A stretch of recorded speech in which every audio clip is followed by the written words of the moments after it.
Ah, c'est quoi ce bordel encore?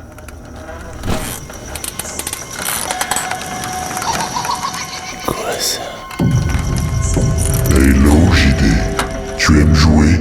Eh bien nous allons chercher ensemble. Mais avant, tu vas devoir faire un choix. Un choix? Ce choix se fera selon tes intentions. Mais attention, tu dois seulement choisir parmi 4 fruits. Hein? Quoi? La cerise, le raisin, la pastèque, la pêche. Fais ton choix. Tu as 1 minute pour choisir, sinon tu devras manger tous les fruits. Quoi, c'est tout? Mais c'est pas horrible, hein, comme torture, si jamais. Si tu ne choisis pas un fruit, tu ne trouveras pas l'amour. Attends 1 minute, toi. J'ai compris ce que t'étais en train de faire. J'ai compris. T'as rencontré Spank sur l'application? C'est ça? T'as tellement kiffé l'app que t'aimerais la faire partager à tous mes abonnés? Et t'as monté cette petite mise en scène pour en parler. Ils sont en train de nous parler de l'application de rencontre Fruits. Elle est monstre originale puisqu'ils ont mis en place un système via 4 fruits qui te permet de rencontrer des personnes qui ont exactement les mêmes intentions que toi. Je vous explique. En fait, vous devez choisir parmi 4 fruits la cerise pour trouver ta moitié, pour quelque chose de sérieux, pour t'engager. Ensuite, on a le raisin pour un verre mais sans te prendre la tête. Tu y vas et tu verras ce qui se passe. La pastèque pour des câlins récurrents mais sans pépins. Et enfin, le fruit préféré de Spank, la pêche pour pêcher ensemble un coup d'un soir. Grâce à ce système, tu trouves vraiment des personnes qui sont sur la même longueur d'onde que toi. Donc, c'est un gain de temps énorme. Oui, c'est vachement bien. Et il y a aussi une option très très cool. À chaque fois que tu matches avec une personne, tu dois répondre à la question juteuse. C'est une question qui t'est posée et les deux doivent y répondre. Grâce à cette option, ça t'évite de débuter une conversation gênante et ne pas savoir quoi dire. Du style « Salut, ça va? Oui, et toi ?» Puis après tu parles plus. Là, ça lance un thème, un sujet directement. C'est gratuit pour la version de base et pour tester. Et puis si tu veux vraiment utiliser sérieusement l'application et trouver quelqu'un, tu payes un abonnement. Toutes les infos sont dans la description. Bon, c'est cool. Je vois que tout le monde utilise ici Fruits. C'est vraiment cool. Vous me détachez maintenant? On peut faire la vidéo? Merci Fruits. Il s'est passé quelques événements assez insolites, osés, choquants aussi, dans le monde de l'art depuis ce début d'année. Tout dernièrement, à la fin du mois de mai, vous avez d'ailleurs très certainement vu passer cette news concernant la Joconde, le plus que célèbre tableau qu'on peut voir au Louvre s'est fait entarter. L'auteur de cet acte a déclaré qu'il a fait ça pour la planète, pour qu'on y pense plus et surtout pour dénoncer ceux qui sont en train de la détruire. Et c'est pas la première attaque que subit l'œuvre. Oh non, elle en a vu d'autres, elle en a vu beaucoup et d'ailleurs on va en parler. Et quelques mois avant, il y a eu aussi un autre cas de vandalisme hyper étrange. Ça a eu lieu dans un centre culturel en Russie. Un célèbre tableau a été vandalisé. Et c'est comment il a été vandalisé qui est assez particulier. Ce tableau s'appelle 3 figures de l'artiste Anna Leprochkaya. Il vaut 900 000 €. Ce que vous voyez à l'image, c'est le tableau original. Mais le 7 décembre 2021, ils ont découvert que le tableau avait changé. Quelqu'un s'est amusé à dessiner des yeux sur le tableau. Et ce quelqu'un, c'est simplement l'agent de sécurité du musée. Donc un type qui bosse dans le musée, hein. C'est assez étrange quand même. Et pourquoi il a fait ça? Eh bien simplement parce qu'il s'ennuyait. Pardon? Mais qui fait ça? C'est assez étrange. Après, heureusement, le tableau a été restauré sans trop de problèmes. Ça n'a pas été un acte trop violent sur la toile et ça a été facile à réparer. Et ce sont ces deux actualités, ces deux anecdotes qui m'ont donné l'idée de vous faire une vidéo dans laquelle je vais vous parler d'œuvres d'art qui ont subi des attaques peu banales sur des œuvres ultra connues qui valent une blinde. Et je vous précise que toutes les histoires que je vais vous raconter sont vraies. Générique. Il n'y a pas de générique parce que c'est une vidéo one shot. Allez, c'est parti.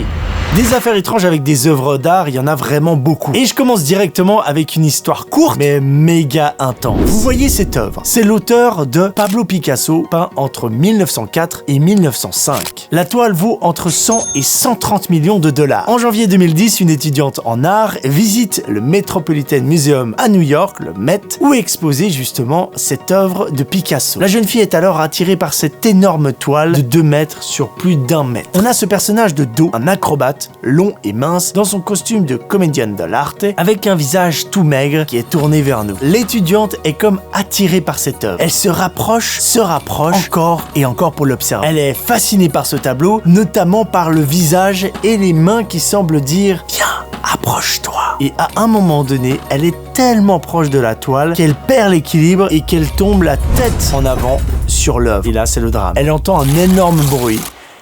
Elle se recule, elle constate que le tableau est déchiré en bas à droite sur 15 cm. 15 cm, c'est c'est à peu près, on va dire, ça. Son premier réflexe a été de courir en pleurs vers les gardiens pour les avertir. Très bon réflexe. Et surtout pour s'excuser et expliquer la situation. Je répète, l'œuvre vaut entre 100 et 130 millions de dollars. C'est le genre de montant qu'on n'arrive même pas à s'imaginer tellement c'est colossal. Heureusement, le tableau est immédiatement transporté à l'atelier de restauration et une réparation assez discrète a pu être réalisée. Ça a quand même pris plusieurs semaines et tout est rentré dans l'ordre. Depuis cet événement, aujourd'hui, l'œuvre de Pablo Picasso, est exposée derrière une vitre. Voilà, histoire complètement folle, je trouve. Abîmer un tableau de Picasso, en tout cas, reste une aventure gravée à jamais dans ta vie.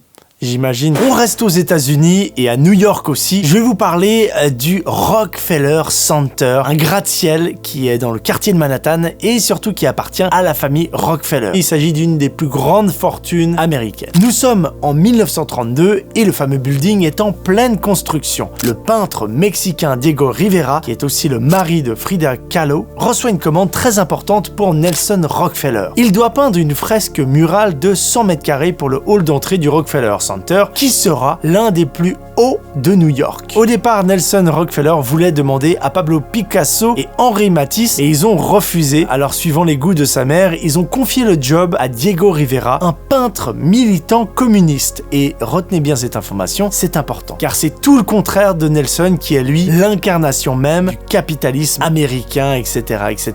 Donc on a un gros contraste entre un artiste qui va devoir créer une œuvre à l'intérieur du bâtiment et le propriétaire de cet immeuble. Retenez bien ça. Donc Diego, le peintre, reçoit les plans du mur et du bâtiment pour commencer son travail. 259 mètres de haut et 70 étages, un petit mastodonte l'immeuble. Et lui, comme je vous l'ai dit, il va se contenter de créer une fresque dans le hall du bâtiment. Il commence donc à se mettre au boulot. Le travail de Diego s'inspire de fresques de la Renaissance. Il a par exemple fait cette fresque au Detroit Institute of Arts dans le Michigan, qui est considérée comme son œuvre la plus prestigieuse. Diego attaque une ébauche. Son projet pour la tour des Rockefeller s'intitule L'homme au carrefour. Il soumet la maquette à Rockefeller. Dessus, il y a plein de symboles et de références à l'ère soviétique, Léon Trotsky, des femmes buvant de l'alcool, mais tout est validé. Diego commence donc le travail à New York avec quelques ouvriers. Au bout de plusieurs semaines, la fresque est terminée. Et enfin, Rockefeller découvre l'œuvre de Diego sur laquelle se trouve un immense Lénine, symbole du communisme. Pour Rockefeller, c'est impossible qu'un portrait de Lénine soit présent sur cette fresque dans son immeuble. C'est vraiment de la pure provocation et ça va à l'encontre des valeurs d'un gars comme Rockefeller. Il demande au peintre, évidemment, de changer et surtout de transformer le visage, ce que Diego refuse. Mais il lui propose de mettre Lincoln à côté pour essayer de contrebalancer. On garde Lénine, mais on met Lincoln, comme ça, tu vois, c'est cool. Mais Rockefeller refuse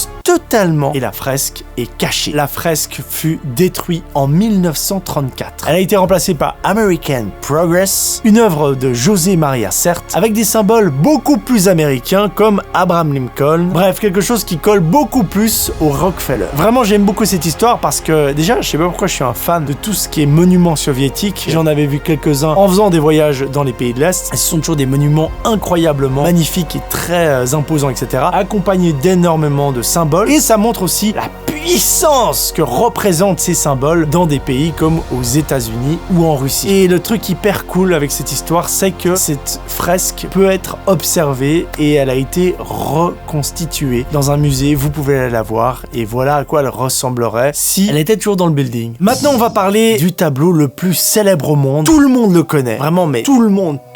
Il se trouve en France et il représente une femme, la Joconde. Et la Joconde, il lui est arrivé beaucoup de malheur. Alors, je vais pas pouvoir tout énumérer dans cette vidéo, mais j'ai sélectionné quelques histoires. En voici une. Nous sommes à Paris, le 30 décembre 1956, en plein hiver, il fait froid, tout le monde est en train de s'agiter et de se préparer pour les préparatifs du Nouvel An. Mais un certain Hugo Unzaga Vilga, lui, il est tout seul. Ce Bolivien se retrouve dans la rue, il n'a plus de travail, plus d'argent et surtout pas d'abri. Il fait l'objet d'un arrêté d'expulsion. Il erre dans la ville à travers toutes ces personnes pressées, excitées par le réveillon, puis il arrive devant le musée du Louvre. Il entre et l'avantage, c'est que là-bas, c'est gratuit, mais c'est surtout chauffé. Il se balade dans le musée, à errer un petit peu dans les couloirs, jusqu'à ce qu'il arrive devant le plus célèbre tableau du monde, la Joconde. Voilà, c'est la fin de l'histoire.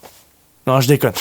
Donc il s'arrête devant Mona Lisa, il la regarde tout en mettant ses mains dans les poches et il se rend compte qu'il a un caillou. Il le jette violemment contre le tableau, la vitre de protection se brise et même des éclats de vitre abîment le coude gauche de Mona Lisa. Très rapidement, les gardiens l'interpellent violemment avec l'aide même des touristes qui sont autour. Hugo est plaqué au sol, mais il ne résiste pas. Il se laisse faire et il est embarqué au poste. Il expliquera ensuite à la police les motivations de son geste. Il voulait aller en prison car il se sentait trop faible et il n'avait nulle part où aller dormir. Drôle et triste histoire en même temps. J'espère qu'aujourd'hui Hugo a pu améliorer sa situation. Le tableau n'a pas eu de séquelles suite à cet événement et comme je vous le disais, il en a vu d'autres. Quand j'ai préparé cette vidéo, je me suis un peu baladé dans les anecdotes d'œuvres d'art qui ont subi des crimes comme celui-ci et je me suis rendu compte que Mona Lisa, elle a eu tellement de trucs. Déjà en 1911, elle avait été volée pendant 2 ans. Beaucoup de personnes étaient soupçonnées, dont le poète Guillaume Apollinaire ou bien même Pablo Picasso. Et en fait, c'est Vincenzo Peruggia, un vitrier italien qui l'avait prise. Il participait aux travaux de mise sous verre des œuvres les plus importantes du musée pour les protéger des vandales. Et il l'a gardée pendant 2 ans dans sa chambre avant de la proposer à un antiquaire florentin qui lui le dénonça et donc le tableau revient au Louvre en 1914. Cette histoire aussi, elle est folle, elle est incroyable ou pas? Vous en voulez d'autres? Eh bien, en 1974, une jeune femme lui a balancé un pot de peinture rouge. En 2009, une autre femme a jeté une tasse de thé. Et après l'affaire du caillou, la vitre a été sécurisée. C'est une vitre blindée, quoi. Vous pouvez même lui tirer dessus, il n'y aura rien qui passe. Mais tirez-lui pas dessus, hein, c'est un exemple. Une autre petite histoire qui se déroule à Cambridge, en Angleterre. L'histoire se déroule au musée Fitzwilliam en 2006. Nick Flynn est excité comme une puce à l'idée de voir une exposition. Donc, il court dans des escaliers en marbre dans le musée, mais à un moment donné, il voit que ses lacets sont défaits. Mais c'est déjà trop tard. Il se pète la gueule, il tombe dans les escaliers. Et il finit sa course dans une série de vases chinois qui étaient posés là, non loin dans des escaliers. Paf! Et le choc fait éclater les 3 vases. Chaque vase est cassé. Le problème, c'est que ces vases sont de la dynastie Ying. Bon, quand je vous dis ça, là, on se rend pas tout de suite compte, mais je vais vous donner la valeur de ces vases. Environ 600 000 €. Ce sont des vases du XVIIe siècle datant de l'empereur Xingyin. Ils ont été donnés au musée en 1948 et sont même des pièces maîtresses de la collection. Cela fait plus de 60 ans qu'ils sont exposés ici, dans le coin des escaliers, et Nick, lui, s'est pété la gueule dedans. Il se rend pas bien compte, il se relève, il a un peu mal à la tête, et son premier réflexe, au final, c'est qu'il rentre chez lui. Parce que quand il s'est pété la gueule, personne n'est venu l'aider. Donc vraiment, il rentre chez lui tranquillement. Évidemment, le musée, de son côté, tombe sur cette catastrophe. Il récupère tous les petits morceaux éparpillés, et il renvoie tout ça à un atelier de restauration. Quelques semaines plus tard, Nick va nettement mieux, et il a même quasiment oublié cette anecdote, cet événement. Il est chill devant sa télé, tranquille, et tout d'un coup, il voit un portrait robot qui lui ressemble énormément, accompagné d'une vidéo de surveillance où on le voit avec un message: connaissez-vous cet homme? Pour la faire court, il va se dénoncer à la police. Il a même fait de la prison à cause de tout ça, car au début, il ne savait pas si c'était un acte de vandalisme ou si c'était un accident. Puis au final, il sera relâché et l'enquête démontrera effectivement qu'il s'agit d'un accident et que c'était pas sa faute, il n'avait pas fait exprès. Il faudra au moins 18 mois pour restaurer les vases. Et la restauratrice Penny Bandal a volontairement laissé visibles les traces de craquelures pour garder en mémoire cette histoire. L'ironie dans tout ça, c'est que grâce à cette histoire, le musée a fait une sorte de petit buzz et beaucoup de visiteurs sont venus voir les vases recomposés et les vases ont encore pris de la valeur. En fait, c'est un happy end. C'est incroyable cette histoire. On termine avec quelque chose d'un peu différent mais qui a fait beaucoup rire internet. C'est difficile de pas en parler dans cette vidéo. Au départ, là, on n'est pas dans un acte agressif ou de destruction. Bien au contraire, en fait, à la base, il y a une bonne intention. On a envie de bien faire, mais au final, le résultat, ça a détruit l'œuvre. Il arrive aussi que pendant les restaurations, conservations, des dingueries se produisent. La restauration ou la conservation d'une œuvre sert à rétablir l'état d'une œuvre historique qui serait en détérioration avec le temps. Et je sais pas si vous vous rappelez de cette image, le Potato Jésus, qui est devenu sur internet un mème. C'est scandaleux. Cette histoire s'était déroulée en Espagne, et bien 9 ans après, il y a eu aussi un autre tableau qui a quasiment reçu le même sort. Un collectionneur d'art a confié à un restaurateur de meubles une toile du célèbre peintre Esteban Murillo représentant l'Immaculée Conception. Et je vous laisse admirer le avant et après. c'est pas possible, c'est méconnaissable. Alors je sais plus comment se sont terminées ces deux histoires de restauration, mais je devais en parler parce que c'est juste pas possible. Avant qu'on se quitte, je veux remercier notre partenaire Fruits, encore une fois, merci à eux, et j'espère que cette vidéo vous a plu avec le thème un peu différent d'habitude, mais c'est vrai que l'art c'est toujours très intéressant, et il y en a encore des anecdotes, il y a encore des trucs à dire. En tous les cas, je vous remercie de suivre la chaîne, les vidéos, et je vous dis à bientôt dans une prochaine vidéo. Ciao!